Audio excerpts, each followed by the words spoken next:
These clouds, this river, these mountains, and even these hairs are all possible thanks to this algorithm. It might just be one of the most important algorithms in film and games. This is Perlin noise, which creates a more natural random than just random alone, and can be visualized in this humble black and white texture. We can use this texture to displace pixels, and now we have terrain. Or we can use it to figure out the densities of things, like these billows of clouds in volumetric rendering. It can also be used to add variation to things in an actual way, like the lengths of hair. Why Perlin noise? As a comparison, here's white noise, which is pure random. We see that Perlin noise has these smoother contours. Furthermore, its appearance can be controlled, allowing for much more expressive use in various applications. Created by Ken Perlin in 1982 and used extensively in movies and games ever since, Perlin noise solves the problem of computer-generated images looking dull and flat. It does this by introducing a bit of chaos, but in a controlled and artistic manner. These parameters provide enough control to create an infinite number of different landscapes.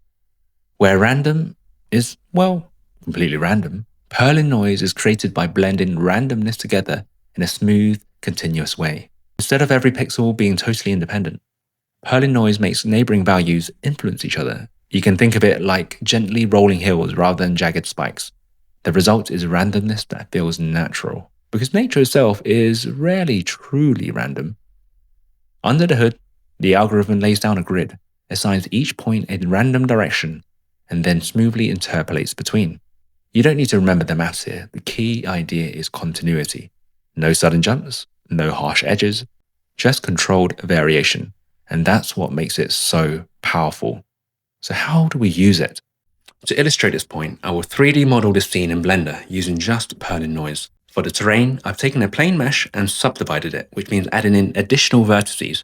Then I'm using a rendering technique known as vertex displacement. I'm going to use the Perlin noise to displace those vertices upwards. So whereas black, you don't get any displacement, whereas white, you get maximum displacement. And I'm adjusting the scale and detail to add in the kind of cracked feel of a mountain. The lower the scale, you kind of get these rolling hills.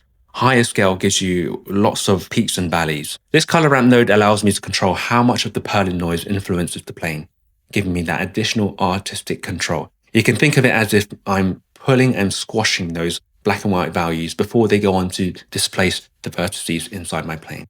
Perlin noise is a pretty old algorithm, but this is still how terrain is modeled in film and games today. I'm going to add a little bit of life into the scene by adding water. I'm going to add a plane, but I'm not going to subdivide it this time. That's because I'm going to use a technique known as normal mapping. So normal mapping is essentially a technique where you provide the lighting calculations with additional information so that these shadows can be calculated without needing the vertices there, so without actually needing to extrude and pull out vertices on the mesh. This gives the illusion of light hitting the undulating surface to produce ripples. It's a very performant technique, and I can use the scale and detail parameters to control how calm or choppy the waters appear. To finish off the scene, I'm going to render some clouds using a cube. That's because I'm going to render this cube as a volume rather than a surface. So volumes are all about showing how dense a material is, and thus how much light passes through it. You can see as I adjust the density, it appears like fog. Now, I can use Perlin noise to make this kind of patchy effect, giving the effect of clouds. Perlin noise is going to be used to dictate that where there's white, light passes through it completely, and where it's black, no light passes at all. So this relates to the transparent and completely opaque parts of a cloudy sky. The color ramp node is used like a sort of a filter, if you will, where the Perlin noise goes above this slider, it returns 0, and when it goes below this slider, it returns completely 1, i.e. completely opaque or completely transparent. Improvements on the Perlin noise algorithm. At higher dimensions, it can show visible grid artifacts and is not the most efficient option anymore. To solve this, Ken Perlin himself introduced simplex noise, which is faster and scales better in 3D and 4D.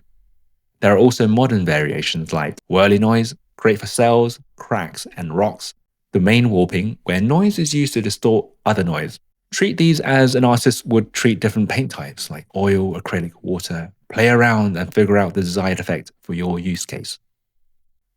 Unexpected use cases. Now, Perlin noise is useful far beyond visuals because it produces smooth, controlled variation. In audio and music tools, it's used to gently modulate pitch, volume, and filters, creating evolving sounds like wind or vintage tape effects.